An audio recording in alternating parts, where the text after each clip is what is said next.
Pilipinas, ang oras po natin alas 6:37 ng gabi. Eto na ang mag-partner na mas paliliwanagan tayo pagdating sa batas. Mga payo ng mga abogado, mga usaping abogado na mas malinaw na pag-uusapan para mas maintindihan natin.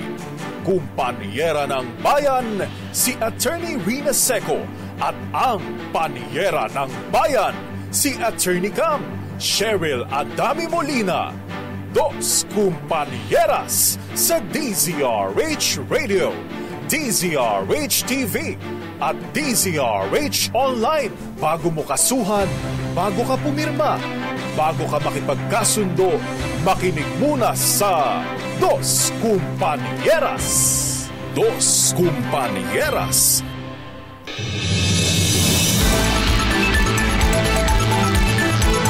Magandang gabi po, Luzon, Visayas, and Mindanao. Welcome po sa programang Dos Kumpanieras. Kami po inyong makakasama. Ako po si Attorney Cam. Ako naman po, Attorney Rina Seco. Para sa DZRH. Una sa Pilipinas. Una sa Pilipino. Ngayon po ay Friday. Thank God it's Friday. Kamusta po? Ubus na ba ang inyong mga sweldo? Kahapon, sumahod, pero ngayon, wala na, parang naglahong bula. Naglahong parang bula. Ayan, naglahong parang bula. Pinambayad sa kuryente, tubig, marami pang iba at kung saan-saan pa. Doon sa mga, syempre, nakalista kay Judith. Yung iba, Attorney Cam, nagsweldo para ipampasweldo. Dumaan lang. Wala na. Pero ang importante, meron kayong nagastos, no? Ang mahirap kasi natatambak, tapos wala kayong source. At hindi lang yun, nababaon kayo sa utang, no? Tapos kasi sometimes, no, dahil tayo po ay nagigipit, no? Kumakapit po tayo sa mga lending panyera at grabe, no?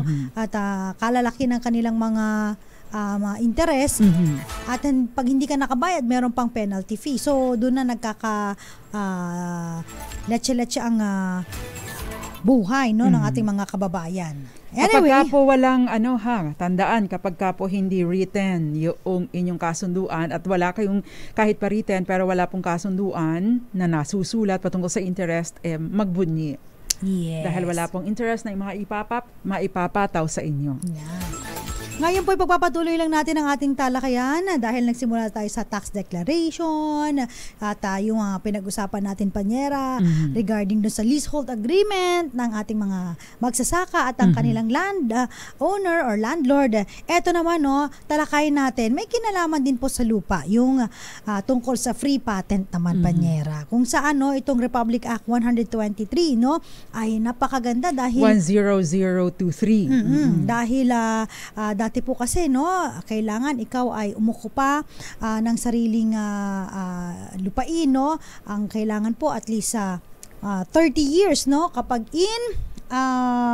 basta at least 30 years. Ngayon po nabawasan na basta at least 10 years na lamang po. Oo, ito po ay referring to residential free patent, kasi meron pong sa iba't iba po ang patent na tinatawag, Ito po yung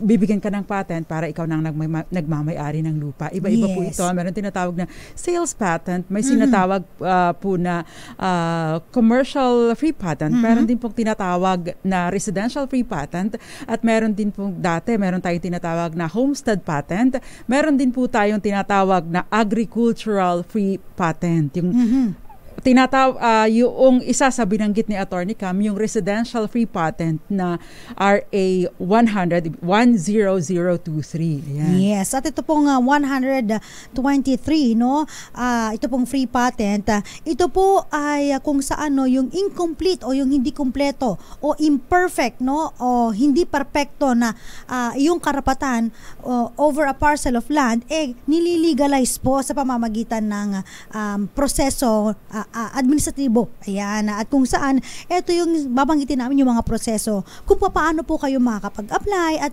sino-sino ba yung mga qualified beneficiaries. Dito. Yes. Importante no kung kayo po ay nagmamay-ari ng property tapos wala pa kayong titulo, baka po pumasok kayo dito sa Republic Act 123 at magkaroon po kayo ng titulo over that parcel of land. Yan. Again, this refers to yung 10023 refers to residential free patent. If the property is used for agricultural purposes, iba po ang papasok doon. Ito naman po yung 11573 or ano ba yun?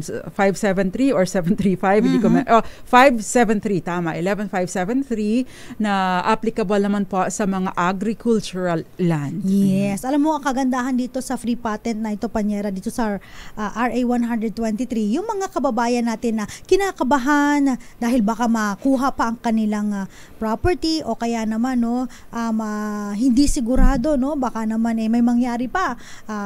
Knock on wood, no? Kasi alam naman natin na kapag kayo po ay may titulo, ito po ay indefeasible, pruweba ng pagmamay-ari. Yan. At least secure ka, no, na meron kang titulo. At ito nga ginagarantiya po ng free patent, no, ang pagkaka-confirm ng inyong karapatan bilang ito ay hindi kumpleto at hindi perpekto. Ito na ang inyong chance. Yan. Kaya naman simulan na natin ang talakayan. Ito po yung mabilis lamang po, no, at syempre pag-uusapan po natin yung mga basic lamang po na usaping legal, ukol po dito sa RA 123. At kung kayo po may mga iba pang mga katanungan, again po, mas maganda pa rin po, disclaimer lang, na pumunta po sa pinakamalapit na abogado sa inyong lugar. Dos Compañeras. Again, ito po, no, yung residential land, no? Sino-sino po ba ang pwedeng mag-apply? Tsaka gaano kalaki? Yun ang pwede nyong i-apply. Yan. So, una-una, syempre, yung any Filipino citizen na actual occupant, no? Ibig sabihin siya ay dun talaga nakatira sa residential land, ay maaari pong mag-apply ng free patent. Yan. Kasama na po dito yung mga nagpa-naturalize in accordance with the law. Ayan. At of course, no, kung ikaw po ay dual citizen, dahil nire-recognize na natin, Panyera, ang dual citizen, maaari din po kayong mag-apply ng free patent. So ano po ba ang mga requirements, no? Qualification po, no? Again, kailangan actual possession. Ikaw po ay actual residence, no? Nakatira po talaga doon. At continuous ang iyong possession at occupation sa nasabing lupain. Maaaring ito ay namana mo. Ayan. O kaya naman ikaw ay bona fide, meron kang bona fide claim of acquisition of ownership. Ano yung bona fide claim? Ibig sabihin for at least 10 years, no? Prior to the filing of the application. Nandun ka na talaga. Yes, and take note lamang po, ito po ay unregistered land, ha? We are only referring to unregistered land kasi kung ito po ay registered at may titulo na hinahawakan ng ibang tao, ayan po ay hindi po ninyo maaaring applyan because again, indefeasible po ang torrents title, no? Maliban na lamang po kung doon sa pag-acquire nito para makakuha ng tinatawag nating OCT, gumamit po ng fraud o panloloko, panggagancho, panlilinlang yung nakakuha ng original certificate of title. Ibig sabihin sinasabi ni Panyera, kung halimbawa kayo nandun lamang po, no, by mere tolerance, no, kayo po ay pinatira lamang pala ng inyong kamag-anak at sila po ang may-ari ng property at talagang meron silang titulo, tapos in-applyan mo, ay hindi po kayo makakapag-apply. In fact, no, dito, Panyera, no, nire-require, isa sa requirement na dapat ay hindi pa po ito nakarehistro or unregistered land po bago po ito ma-applyan ng free patent. Dos Compañeras. Okay, kasama po ba, no? Pwede po bang mag-apply yung mga kababayan natin ng mga OFWs? Ayan. Alam niyo po, itong mga kababayan nating OFWs, yung mga naghanap ng greener pasture, umalis sa ating bansa at pumunta sa ibang bansa para magtrabaho, ay pwede po mag-apply din po ng free patent. Yan. So, hindi naman po, no, wala naman pong prohibition sa ating mga OFWs, no, na sila po ay hindi po pwedeng mag-apply at dahil hindi sila nakatira doon sa kanilang place of residence, ay disqualified na sila. Maliban na lamang kung ito po ay meron kayong bahay doon, pagkatapos ay nagpunta kayo sa ibang bansa, pero at every time na umuwi kayo dito sa Pilipinas, no, kayo pa rin ang umuwi doon. At the same time, yung pamilya ninyo naka-occupy doon. So you can really apply. Kunyari po, no, ikaw po ay nagtrabaho, si nanay pumunta doon, yung mga anak niya ay doon pa rin nakatira doon sa kanilang tahanan, so pwede pa rin po mag-apply. No problem about that. Okay. Eto naman, ang tanong, isa pa sa tanong, no, ano po ba yung mga cover po ng RA 123? Again po, ito po yung mga residential lot po, no, na na-proclaim po, no, through ordinance, no, Panyera, at iba pa. Sinahanap ko yung aking copy. Kapag ka po ito ay alienable and disposable. And ito po ay classified na or zoned na as residential area, maaari po kayo mag-file ng inyong application.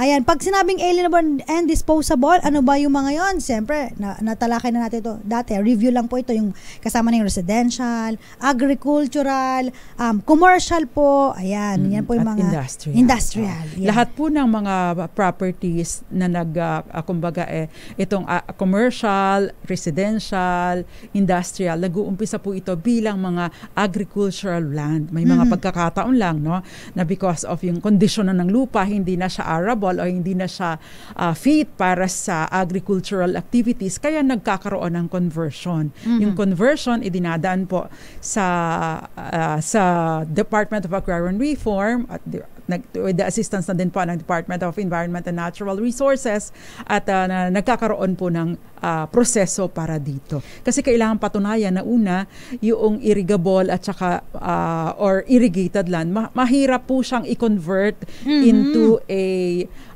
residential, commercial, or industrial areas. Yes. Kasama na po dito, no, cover din po ng RA 123 yung town sites, no. Ano ba 'tong mga town sites? Ito yung mga specifically reserved po, no, sa mga establishment ng new town, yung mga bagong residential area, mga pabahay. Kasama na dyan yung mga housing. Yes, kasama po yung mga zone residential areas na located po inside po sa mga military reservation na naabandon na, yung mga abandoned military camp, kasama na rin po yan. At yung residential lands po, within area zone na pwede pong may mixed residential, may commercial, ayan, o kaya mixed residential or industrial, kasama po dito. Cover pa rin po. Pwede pa rin pong mag-apply ng free patent.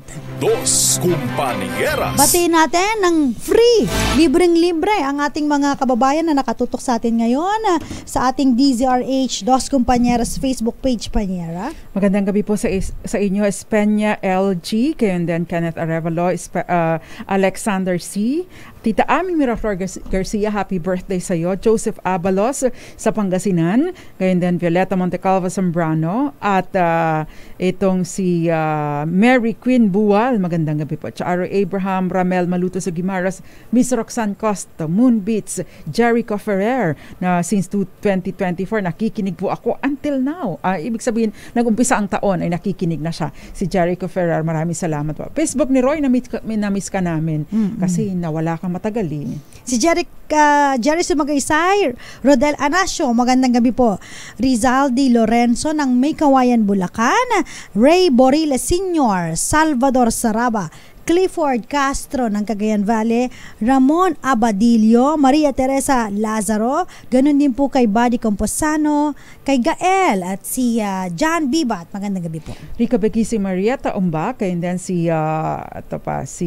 Irene Almodovar at Eds Maglakas. Magandang gabi po sa inyo. Ayan. Itong nasa hindi ko napabasa yung nandito sa YouTube, Attorney Cam, kasi masyado siyang malaki. Hindi ko nababasa yung mga messages. Paano ba ito makikita? Naiba na naman yung settings Alam mo, pag hindi tayo masyado teke, alam mo na, kailangan ng tulong natin mga technical people. Ito na, mamaya po pag-usapan po natin naman, paano po ba ang proseso, tsaka pag-i-issue po ng mga free patent na ito, no? Sa pagbabalik po ng Dos Compañeras, ang ating pong malakas, question ngayong gabi. Ang tanong po, sa mga gusto pong manalo ng 500 pesos, ang gagawin lamang po, pumunta po sa DZRH Dos Compañeras Facebook page. I-like, follow, and share po yung ating usapin, ang ating episode ngayon. At syempre, huwag kalimutan na i-PM po ang inyong sagot. Ang tanong po natin, saan po ba mag-a-apply ng free patent? Yan po at iba pang mga tatalakayin natin sa pagbabalik po ng Dos Compañeras.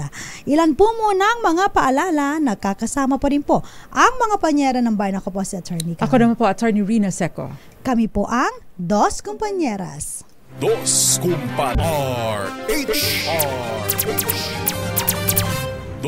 Compañeras.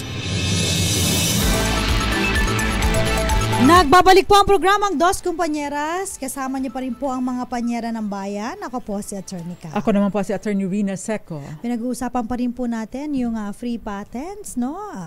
Under RA 123. Yung residential. Para mas malinaw sa ating mga kababayan, Attorney Cam, let's call it residential free patent, no? Dahil maraming uri ng free patent. Ito para sa mga residential areas. Sa mga may question din po ng free patent sa iba pa, no? Bukod sa residential. Uy, mamaya, no? Baka masagot din po namin yan. So, papaano nga po ba ang proseso at saan po pinapasa ang pag-apply po ng free patent, no? Kung kayo po ay interesado na mag-apply at maging beneficiaryo ng ito pong batas na ito, ay unang-una po kayo po ay mag-i-inquire ng possibility of filing sa tinatawag natin na SENRO. Ano po ba yung SENRO? Ayan. Community, Environment, Natural Resources Office. Yan po ang inyong pupuntahan. SENRO. Kilala ito, no? At doon po sa SENRO, interviewin po yung aplikante. Siyempre, merong application form na isasubmit if you fill out. Yes. I-establish nyo po doon yung basis ng inyong claim. Paano po kayo naging qualified para kayo po ay makapag-apply for free patent. At siyempre, yung mga supporting documents ninyo. Katulad ng halimbawa, kayo po ay mayroong tax declaration. Napakahalaga pa din talaga ng tax declaration kasi unang-una yun ang nagpapakita, nag-i-establish ng inyong interest sa property. Again, no? It should be coupled with possession kapag ka po meron kayong tax declaration. At doon po sa application, nakalagay po doon, of course, yung sinabi ni Panyera, duly accomplished application form, yung copy po ng DNR approved plan, yung technical description, yung simplified sketch, yun yung kaya nyo pong sketch, no? At saka po, importante rin po doon, i-attach din po yung 2 affidavits po ng disinterested person. Ayan. Sino ba yung 2 disinterested persons, no? Hindi po pwede yung kamag-anak ninyo. Ibig sabihin wala pong interest doon walang interest sa inyo kasi pag kamag-anak nyo maaring isa siya sa mga tagapagmana niyo later on. So hindi siya disinterested person. Somebody, pwede po yung barangay, yung kapitbahay nyo, nakakilala nyo at nakakaalam ng personal circumstances ninyo na nagsasabi na kayo nga ay na alam nila na doon na talaga kayo nakatira sa property. Yes. At syempre yung sinabi ni Panyera kanina na Certificate of No Pending Land Registration Proceedings. Ito po ay kinukuha sa RTC, no? Regional Trial Court. Ito naman po kung wala kayong pending doon, ma-issuehan po kayo. Yes. Agad-agad. And of course, anong gagawin na? Magbabayad na po kayo ng application fees. Mura lang yan. Opo, and documentary stamps. No, hindi naman... Tama ba ang pagkakaintindi ko? Parang 50 pesos. Pero kasi doon sa agricultural free patent, 150 150, hindi 150,000 150 pesos. Dito, ang pagkakaintindi, kung tama kung updated kung tama yung pagkakatanda ko, nasa 50 pesos lang ang gagastusin para dito. Okay. And of course, pagkatapos nun, meron tayong tinatawag na ocular inspection or investigation kung saan pupunta po doon yung investigador para makita kung sino po ba ang nakatira dito, kayo po ba ang nakatira dito o kaya naman baka iba naman po pala, no? And and compliance po ng mga requirements ninyo. Then magkakaroon po ng formal acceptance of application at ito po yung posting, no? Ito po ay pinopost, no? May mga announcement kaya nga po doon sa barangay o kaya sa munisipyo ay meron po mga announcements diyan usually, kaya lang tamad kasi tayo na magbasa, no? Magtingin-tingin. So pwede po ninyong tingnan lagi yung bulletin board kasi or post, ano ba tawag doon? Yeah, bulletin board, yung merong glass, no? Kasi baka mamaya iba na ang nag-a-apply doon sa property ninyo. Kayo ang nakatira, no? Tapos iba ang nag-a-apply. Pwede pong mangyari ito, ha? At nangyayari po ito sa mga iba nating mga kababayan. Sila ang nakatira, iba ang nag-apply. Yun. Kaya pag naguhat na lang sila po pinapaalis na. Yan. Sila. At hindi lang yun. Hindi nung nag-apply pero naibenta pala sa iba. Diba? So Hilario Enriquez sabi niya, ayan po, mag-aral po tayo ng batas. Thank you so much. Ayan. Pagkatapos po, ma-post na, no, yung notice na ikaw po ay nag-a-apply po ng free patent, of course, isasubmit na po sa Land Reinvestigation Report at of course, 120 days po yan. Approval po ng mabilis. Recommendation ng PENRO. Ang PENRO naman po ay Provincial Environment and Natural Resources Office. Ayan. At kapag ito po na ay na-approve na, may transmittal na po ng free patent sa Registry of Deed. Pero alam nyo, may restriction po ito, ha? Kasi yung agricultural free patent, basta hindi po kayo nag-i-exceed doon sa retention limit, no? Na sinasadang batas, 5 hektarya. Dito, maliit lang dahil ito ay intended na maging tirahan bahay ninyo. Lamang. Parang home lot. Yan. So, ito po ay depende sa location ninyo. Kasi kung sa highly urbanized area, maliit lang po ang pwede. Isang bahay lang. Well, pwede nyo nung pataas-taasan, no? Ito yung nasa 200 square meters. Kaya lang dito sa Maynila, Attorney Cam, meron pa kayang mga ganitong mga properties na available. Kasi the law speaks of highly urbanized areas. So ano ba yung mga highly urbanized areas? Probably NCR. Siguro NCR. dyan sa, ano bang tawag dyan sa, how do you classify Cebu, Davao? Baguio, General Santos City or Tagaytay City, are they first class cities? Baka highly urbanized cities na rin sila. Okay. And other cities nasa 500 square meters lang. Yun. So medyo malaki, Attorney Cam, kasi doon sa mga areas na yun, mas malaki-laki pa ang mga lupain na available, no? Other cities. So probably may mga Imus, Bacoor. Yan. May mga idle lots pa dyan. Meron ding mga first-class municipalities, second-class municipalities, other municipalities. Sa first class, 750 square meters. Yes. Malaki-laki. Malaki-laki ito. Sa second class naman, 750 square meters. At sa other municipalities po, 1,000 square meters. Mapapansin po ninyo, pag palaki ng palaki, medyo mas... Palayo ng palayo, palaki ng palaki. At palit ng palit ang value. Kasi ang mga matataas po na value is dito sa mga highly kasi yung 200 square meters dito sa Maynila ilang milyon nun. Milyon. Kasi ang alam ko, Attorney Cam, magkano ba ang per square meter dito sa Maynila? Tingnan nga natin. Sige nga, kung oo nga, no? Magkano na po ba ang bentahan ngayon? Okay, yung nakakaalam magkano? Kasi dito po sa Manila, kapag bumili ka, talagang kung ang afford na lang dito yung mga may kaya talaga, may sinasabi, may negosyo. Yung mga mag-a-apply ng free patent, I'm sure na-applyan na yan ng iba at kung na-applyan nila, binenta na nila ito sa iba para magkapera, no? Masakit man, pero ito po talaga ang natural na nangyayari po sa paligid po natin. How much? Attorney Cam, ewan ko kung anong taon pa ito, pero nasa almost 250,000 per square meter. Totoo ba? Dito sa Maynila. Sa Manila, ha? Mahal. Depende pa yan kung nasa ang location. Syempre, prime lot, no? Malapit sa commercial parang area. Hindi ko kaya. Mas malaki. Ganun po kamahal. Oo. No? Ayan. At can't afford. Yan. Ikaw, saan ka nakatira, Panyera? Diyan lang sa Paranacue. Paranacue. Ako sa may Cavite. Sa may doon siya napupunta sa second classification. Yes. Other cities and municipalities. Yung malapit sa Metro Manila tsaka NCR. Kasi po, yun nga po, dahil sabi namin, medyo may kamahalan na po. Hindi medyo, mahal talaga. Well, actually, depende po sa kung ano yung kakayanan ninyo. Kasi kung ang kakayanan ninyong bumili ng 250,000 per square meter, ay yun, hindi yun mahal para sa inyo.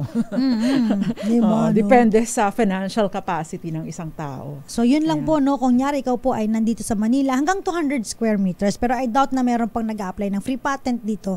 Baka Dahil malamang meron na may-ari. Oo.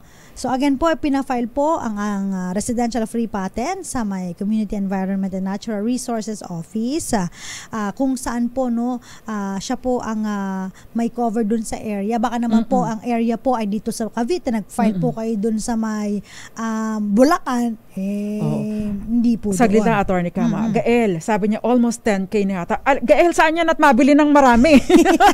Hindi 10K. Hindi 10K. 250 o 249.9 something eh. Hindi pa ang Gael. kaya eh. Sabi ko, Gael, nasaan makikita yung 10,000 per square meter at bibili kami ni Attorney Cam ng dalawa. 20 million pala ang pera, Attorney Cam. Wala nang pera. wala ano lang yung maitatayo doon, dalawa. Plant pero, boxes alam lang. mo pa niya, 200 square meters, malaki-laki na yun. Oo, pero sabi ko ang kay mga Gael, condo ngayon, mag-ilan lang mga square meters? 33. Oo, diba? yung mga Ganun. Tapos kasama na dun sa 33 yung balcony. Kaya mo talaga, ang hirap, no? Kaya ang swerte ni Carlos Yulo, buti pa siya merong 35 million. Ang laki nung nakita mo ba yung condo unit Hindi ko alam niya? kung ilang square meters Pero yung 33 million, 32 million. Parang two rooms. 3 bedrooms. 3 bedrooms ba? Ano ba yan? Pero condo lang yun. Oo, pero mahal pa rin siya. Biri mo yun, condo unit, no? So mahal na. Depende sa location din ng property. Tsaka, ano yun, nasa Depende may sa BGC. Developer din eh. Depende rin sa developer. Ayan. Ito naman, ano pa bang mga pwedeng question? Actually, mabilis-bilis na lang ang pag-a-apply ng residential free patent. Dahil nga po sa Citizens Charter, ang kada opisina po ay merong timeline na sinusunod ayon sa kanilang Citizens Charter. Dapat naman yung mga tanggapan ng gobyerno ay nasusunod din ito dahil kayo rin po naman ang nag-prepare nito. Oo, kasi yung 120 days kasi kung hindi yun nasusunod at unreasonable, no? Maiintindihan natin din kapag hindi nasusunod agad ng ganun kadali. Pero hindi naman like 6 na buwan ang diferensya, no? Diba? Yung 120 days ay naging 1 taon. Ay grabe na yun. So kapag ka po ganito, pwede po ninyong isumbong ito dun sa sa ilalim naman po ng ARTA, Anti-Red Tape Act. Kaya lang nakakainis, ano? Kailangan mo pang magsumbong, kailangan mo pang magkaso, kailangan mo pang makipag-away para lang makuha or maipatupad yung iyong karapatan, mai-assert ang iyong karapatan, which is frustrating. Yes. So, yun po, no, kung halimbawa po gusto niyo mag-file ng pre-patent, punta po kayo ng Senro. Okay. Ayan. By the way, para po doon sa mas interesado pa na magbasa tungkol dito, pwede yung pong implementing rules ng Republic Act 10023 para hindi kayo makukonfuse, iniisa-isa ko na 10, kasi pag sinabing 123, baka 123 ang ilagay. No? 10023, 10023. So, pwede po yung i-search yun. Yung pong implementing rules nito ay sa pamamagitan ng DNR Administrative Order number 2010-12. Ayan. Ayan, paano naman daw po kung halimbawa ikaw ang may-ari tapos nakita mo, may nag-post, no, na ina-applyan na yung property mo, no, yung lupa mo na hindi mo lang tawag dito, no, katabing lupa mo, ikaw din pala may-ari. So ano pong gagawin nyo? Ang kailangan nyo po ay mag-file ng protest. Yan. Kung katabing lupa mo tapos ikaw ang may-ari, baka hindi ka na pwedeng mag-apply. Oo. Kasi di ba 200 lang. Tapos may restrictions ang batas, hindi pwedeng only application. Only application. Hindi po gano'n. Sa only text lang po kasi yun. binibigyan lang po ng pagkakataon, kaya ganito hinahati-hati. Sabi nga sa Bisay, inapod-apod, hinahati-hati para lahat ng tao ay magkaroon, yung mga landless at mga homeless, magkaroon ng pagkakataon na magmay-ari din ng kahit kakarampot na lupa lupa para sa kanilang tirahan. Ayan. So again po, protest lang po. Kayo po ay magpro-protesta. Ayan. At syempre, pag kayo po ay nagprotesta, ayan, magkakaroon lang yan ng palitan ng mga pleadings. At in fact, no, in-encourage din nila yung ADR. At Alternative Dispute Resolution. Attorney Cam, kapag ganito, napakahalaga din na tayo ay, again, going back doon sa mga announcements. Kasi po, baka, sabi nga natin kanina, baka may ibang nag-a-apply din sa property natin. May mga pagkakataon na nagkakaroon po ng investigation at hindi naman po natin nilalahat o may mga iba. Tinitingnan pa kasi yan kung totoo nga yung mga impormasyon doon sa iyong application. May pagkakataon po kasi na nandun ka sa loob, yung nag-i-investigate, yung nag-i-inspect or nag-i-investigate nandun sa labas, tao po, hindi nyo napansin. Dumating yung kapitbahay nyo, tapos sinabi, ako po yan, dyan po ako nakatira. So malaking problema po ito. Kaya again, importante po na tayo ay alerto kung wala pang titulo ang property natin, kung unregistered ng property natin. Otherwise, baka po may ibang tao na masasamang loob, na mga gahaman na mag-apply ng titulo or ng free patent para sa ating tinitirhan. Alam mo, meron namang iba pa niya, nagkakagulo sila dahil kunyari ang property ay ipinagkatiwala lang, no? Pinagkatiwala lang. Pagkatapos ng pinagkatiwala lang, yung isang kapatid doon pinatira, ngayon nag-apply sila ng title. Ngayon yung title, na-issuehan sila dahil pumasa naman sila doon sa mga requirements, chinek na nandun sila, yung mga kapatid o kaya yung medyo malayo, hindi nakatira dito doon sa lugar na yon.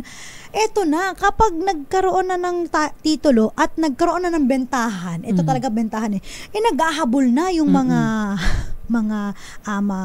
parang kapatid, no? Yun ang problema doon. Importante din po na kung kayo po ang talagang kayo po talaga ang nagmamay-ari ng property kahit pa wala kayong titulo, wala pa kayong free patent, and eventually you would want to have it titled under your name, make sure po na ang tax declaration ay hindi po ninyo ipagkakatiwala sa iba. Anong ibig sabihin nito? Yung tax declaration should always be under your name. Now, for example, si Attorney Cam, siya yung nagmamay-ari ng property, unregistered property. Pinatira niya, for example, kay Het Del Moro. Pero si Het Del Moro, sinabi niya, sige, Het, ikaw na ang magbayad ng amilyar dahil ikaw naman ang nakatira dyan. Pero akin pa din yan, ha? Pinatitira lang kita dyan. Libre man yan o may bayad. Make sure naman po, si Attorney Cam should make sure na yung kahit pa si Het Del Moro ang nagbabayad ng amilyar should be paid under Attorney Cam's name. Kasi hindi pa hihintulutan, yung ino-authorize na ipangalan sa kanya yung tax declaration. The same way, na hindi lang po yung lupa ang ipapangalan kasi baka mamaya, Attorney Cam, wala kang tax deck, Pagkatapos, nagpagawa ng bahay. Take note po, magkaiba po yung tax declaration for the house, for the improvement, saka yung tax declaration for the lupa. So, ibig pong sabihin, may pagkakataon na yung bahay, dahil pinatira si ate, pinatira si kuya, si ate or si kuya, nagkaroon ng tax declaration doon sa bahay, ay nakapangalan sa kanya. Malaking problema later on because ito po yung tax declaration ko o ako po ang nakatira dito. In fact, ito po nga po yung tax declaration sa bahay. So, malaking problema po ito. One way of asserting your right later on by having proper documents under your name. Yeah. At saka malupit pa dito kung halimbawa nakatulog na kayo sa inyong mga karapatan, na-i-transfer na po ang property, na ibenta na po sa ibang tao. Dahil alam mo, Attorney Cam, sa ilalim po ng free patent, ng residential free patent law, wala naman po itong restriction. Dati kasi meron pong restriction na hindi mo pa pwedeng ibenta ang property within like 5 years, ngayon wala na po ito, tinanggalan na po ito ng ng holding period. Unlike yung CLOA, 'di ba, yung Certificate of Land Ownership Award, 10 years yan. O kaya naman yung EP, Emancipation Patent, so yan po yung mga dapat po ay alam po ninyo. Ayun. Dos Compañeras. May mga pahabol lang tayo na pagbati, Panyera. Again po, sa mga gustong sumali po sa ating DZRH Malakas Question, ngayong gabi sagutin lamang po ang ating katanungan. Saan ba mag-a-apply ng free patent? Tapuntahan po ang DZRH Dos Compañeras Facebook page. I-PM po ang inyong sagot, ang inyong pangalan at kung saan po kayo nakatira. Magandang gabi. Si Espanya, minsan ako-absent daw si Espanya. Okay lang po. Okay lang mag-absent po. pa. Pwede rin po ninyong balikan yung mga previous talakay natin. Sige, El, sa North Caloocan, meron pa daw ganun, Attorney Cam. Totoo ba? Abay, bumili ka ng marami, Gael. Sama kami dyan. Isang tipak, kayang-kaya na ng kalahating buwan sweldo ni Gael ito. Ay, grabe naman, Gael. Magandang gabi. Hilo Campo sa Quezon Province. Diyan sa Quezon Province, marami pang lupang ibinibenta dyan, Attorney Cam. Kaya lang marami dyan ay mga niyugan. Magandang gabi, Wilson Aldea, dyan sa Zambales. Oo, dyan din. Sa Zambales, marami pa rin lupa dyan. And speaking of Zambales, magandang gabi sa iyo, Judge Cheryl Alomia Macapagal, dyan sa Masinloc, Zambales. Magandang gabi, Mirna de la Cruz. Sabi niya, ang cut ng lote dito ay 150 square meters sa Quezon City, boundary Manila. Malaki din yun. Malaki-laki na yun, Attorney Cam. Kung dito sa Maynila, napakalaki ng value nun. By the way, yung 200 square meters po, yun yung or 250 or 500 or 750 or 1,000. Ayun lang yung maximum. Hindi po ibig sabihin na dapat ganun ang cut. So, pwedeng maaring bababa. 100 lang yan. Maaring 30 square meters. Yung 30 square meters dito sa Maynila, mahal pa rin yun. Napakamahal. I-compute nyo yung 30 square meters sa 150,000 per square meter. Laking value nun, Attorney Cam. Milyonaryo ka na. Ligaya Supan, magandang gabi. Nakikinig po sa Malabon City. Si Antonio Tabat. Pa-shoutout naman daw po kay Chanel Tabat at Lady Hannah T. Alejo from Binalbagan, Negros Occidental. Ihay mo kami kay YSL, kay Dior, kay Prada, Hermes. Okay, Chanel ang pangalan. Ayan. Magandang gabi, Alexis Tiger, Yes. and then Ellen Fernandez, at Tita Ami Miraflor Garcia, Eds Maglakas, Merlinda Abolencia, Mirna de la Cruz. Ayun, magandang gabi po sa inyo. Si Grace Balitian de la Torre, magandang gabi. Jarisa May Vargas. At Arnold Lo, Jarisa, kung gusto mo sumali, punta ka sa DZRH Dos Compañeras Facebook page. Hazel Hati, Ivy Gutierrez, and RF Bossa. Magandang gabi. Malu Ohenra, magandang gabi sa iyo. Ganyan din si Ramel Maluto. May question dito, Attorney Cam, before we pause for commercial. Ito yung question niya. Okay. May sinanlaan pong lupa ang tatay ko noon pang 1970s. Nauwi na po ito sa bentahan kasi hindi na po nabayaran yung utang. Namatay na po ang father namin at ang seller. Ang problema, kapirasong papel lamang po ang patunay ng bentahan na pinirmahan kasama ng kapitan ng barangay. Sa ngayon po ako po ay nangangalaga sa lupa. Ano po ang maaari kong gawin para po ako ay mapayapa? Maari ko bang mapatituluhan ng lupa? Yung mapayapa parang iba yung dating sa akin. Yung namayapa na, diba? Yan, sasagutin po natin yan. Sa pagbabalik, sagutin natin yan. Kasama niyo pa rin po mga panyera ng bayan. Ako po si Attorney Cam. Ako naman po, Attorney Rina Seco. Kami po ang Dos Compañeras. Oras po natin, 18 minuto makalipas ang alas 7 ng gabi. Dos Compañeras. RH. Dos Compañeras.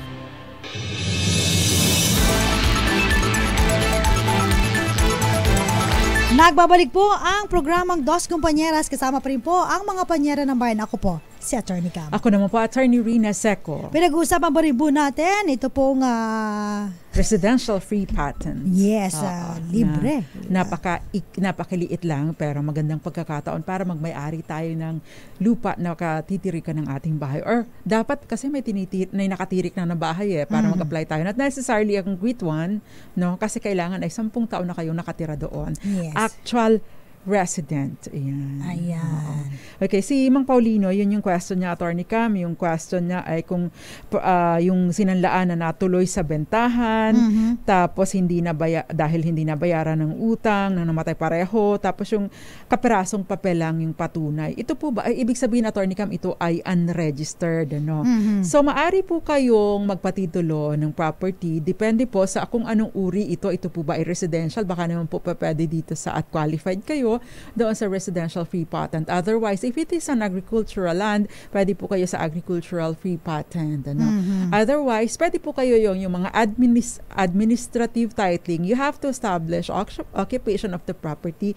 If it is for agricultural, 20 years of tilling the property, actual occupation and cultivation, kailangan po ninyong patunayan yan.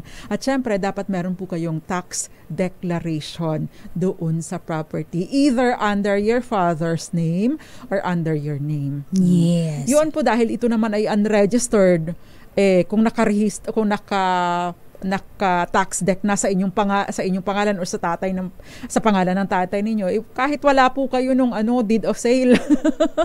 'Di ba? Magiging problema lang po kasi 'yon kung wala po kayong tax declaration sa inyong pangalan at ang tax declaration ay nandun pa sa kabila doon sa seller, Attorney Cam. Yes. Ito naman po. Question po dito, sabi niya, nakakuha po ng free patent ang magulang ko, dos kumpanyeras. Pinatira niya po yung kamag-anak niya. Pero ngayon po kiniklaim na nila na sila na ang may-ari ng lupa at sila daw po ang nagbabayad ng tax declaration. Sabi nila enough na daw po ang tax declaration na pruweba na sila daw po ay may-ari. Tama po ba yun?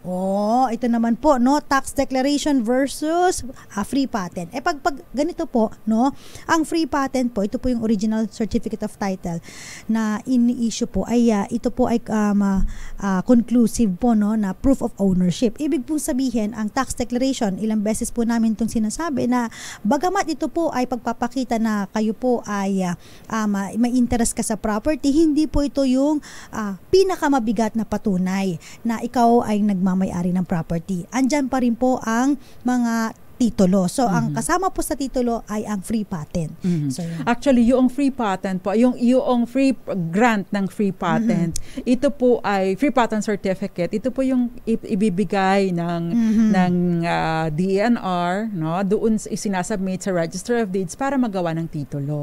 Ibig sabihin, kung meron na itong title, hindi na po ito maaring makuhanan pa ng tax declaration because segregated na ito from other properties.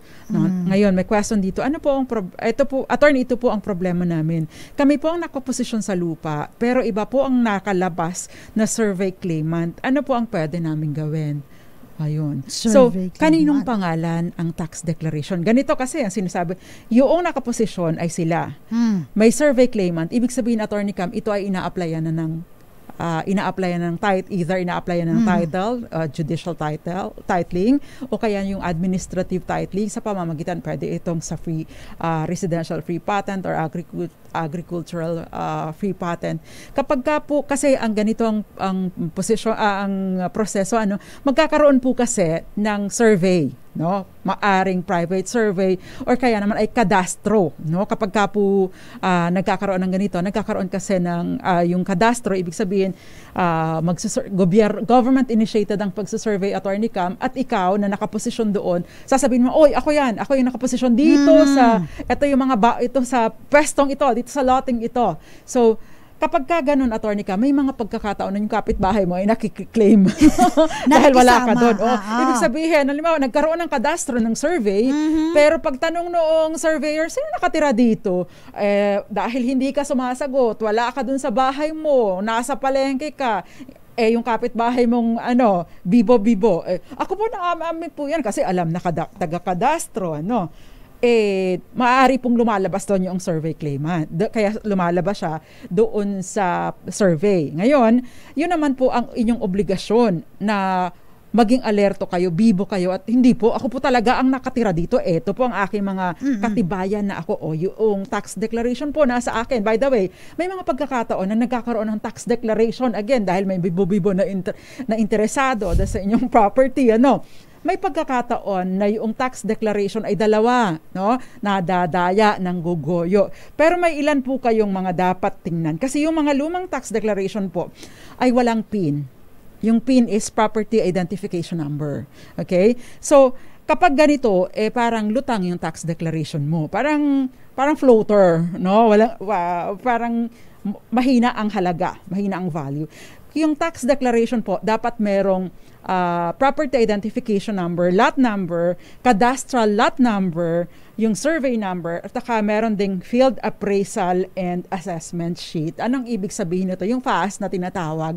So kapag kompleto po itong mga detalye na ito sa inyong tax declaration at nakikita ito, malinaw, ibig sabihin, yung tax declaration ninyo ang mananaig, no? Kumpara doon sa isang tax declaration nga na floater. So, tingnan po ninyo, kung dalawa ang tax deck nito, tingnan po ninyo saan yung mas matibay. Ayan.